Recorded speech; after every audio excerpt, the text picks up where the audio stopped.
Hey guys, so in another video, we showed you what this agent can do. Now let's zoom out and look at actually how it works from a high level. So one of the biggest misconceptions about AI right now is that it'll just look at Salesforce and figure everything out for us. That's not quite how it works. AI is incredibly powerful, but it still needs structure, it needs data, and it needs some orchestration. We have to tell it what we want it to do. So for this solution, we used Salesforce as a data source for contacts and registrations. We had an AWS S3 bucket where we stored the conference data set. And then we had Data Cloud to unify and model that data. We brought in Agentforce to power the AI agent. And then we used Prompt Builder to guide responses and flows to handle the real actions like the event registration. So looking under the hood here, we know that everything does start with data. So we ingested that external data using data streams in Data Cloud. And then we mapped that data into Salesforce's data model objects. So there's a mapping page when we go to Data Lake Objects. And this is so the AI understands how everything relates.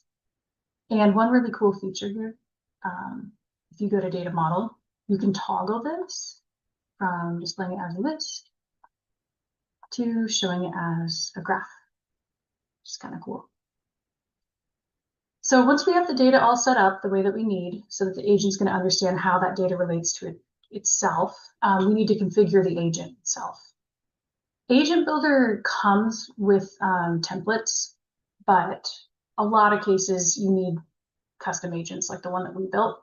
So I'm going to show you guys how to set that up. So we're in setup and we're going to go to Agent Builder. We go to Agentforce Agents. And then you can see the agent that we've set up. So I'm going to open that, and that will put us into Agentforce Builder.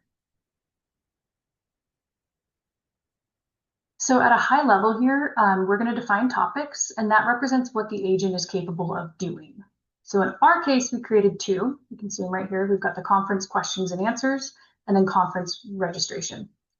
Each topic, if we open it up, it includes instructions, when it should trigger, and what actions to take. So when a user says, register me, let's go back to that example. There's the instructions. The agent recognizes that intent and then routes to the registration process. And this is where we configure those actions. So this is where things get really important. For Q&A, as an example, we're going to use prompt templates. And that's going to structure how the AI receives instructions, accesses Salesforce data, generates responses.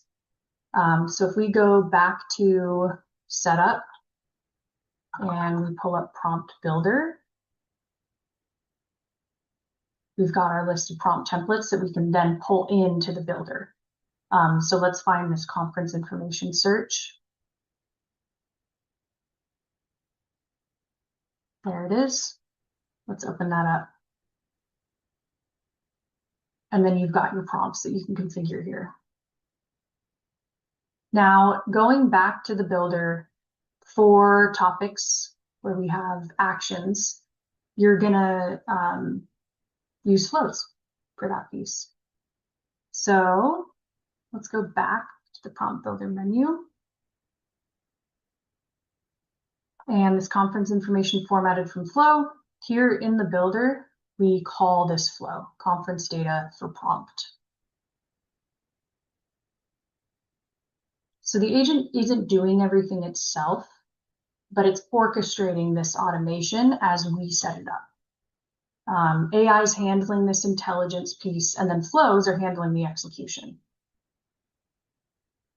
So what you saw in that first video, that seamless experience where you're being conversational and it's getting all this data and bringing it back to you, it's actually the result of structured data, defined processes, and well-designed AI interactions.